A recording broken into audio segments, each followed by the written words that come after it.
Reliance smart বজাৰ আহিছোঁ। ইয়াত অলপ সস্তা আৰু যি বিচাৰে মানে বস্তুবোৰ পোৱা যায়।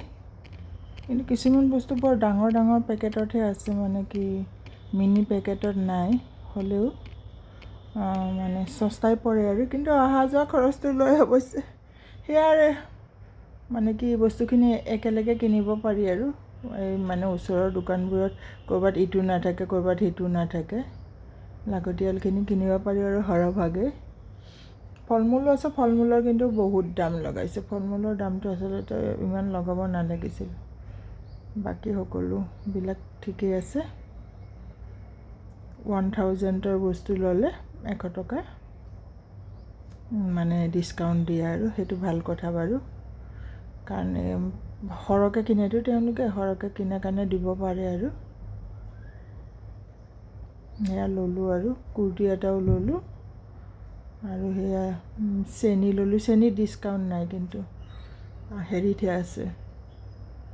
বাকী যিমানবোৰ আৰু মেগী চেগি চবতে আছে আৰু অকণ অৱশ্যে GST লাগি যায় নহয়। GST লগাবিলাকত ডিছকাউণ্ট নাই, কমাই আকৌ GST লাগে, তাৰপিছত আকৌ 100 টকা ডিছকাউণ্ট দিয়ে। এইবোৰ মানে কি বুলি কয়, এবাৰ ইফালে এবাৰ সিফালে বুলি ক'ব লাগিব আৰু, দিয়া লোৱা থোৱা টাইপৰ আৰু এইবোৰ আৰু। অকণমানি ভিডিঅ' গোটেইটো চাব বুলি আশা ৰাখিলোঁ। কি বস্তু আছে ভালকৈ চালে, ৰখি চালে গম পাই যাব। মানে মই এতিয়াতো সৰু স্ক্ৰীণতে ভইচ অভাৰ কৰি আছোঁ। এইবিলাক ল'ব গ'লে সৰু নায়েই, একে কম্বো হিচাপে আছে। অৱশ্যে ডাঙৰ হিচাপে ল'লে লাভেই বাৰু। 270 কিমানত সেইটো কমি যাব। হাৰ্পিকৰ লগত এই ফ্ল'ৰ ক্লিনাৰ আছে, মানে তিনিটা মিলাই লোৱা নহ'ল আৰু মোৰ। অৱশ্যে ডাঙৰ ল'লে বহুত দিনলৈ যায়গৈ আৰু। গোটেই আছে আৰু নাৰিকল তেলৰ পৰা আৰম্ভ কৰি আৰু মানে কিমান চাব আৰু।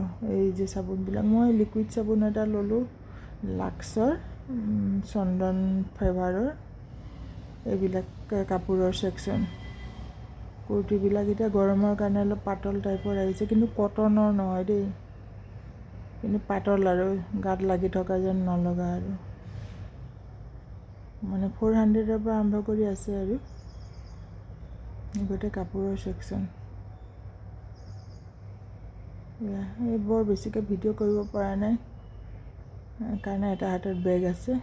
বেগ মানে মেইন বেগটোতো আনিব নিদিয়েই, হেৰি আৰু। Thank U.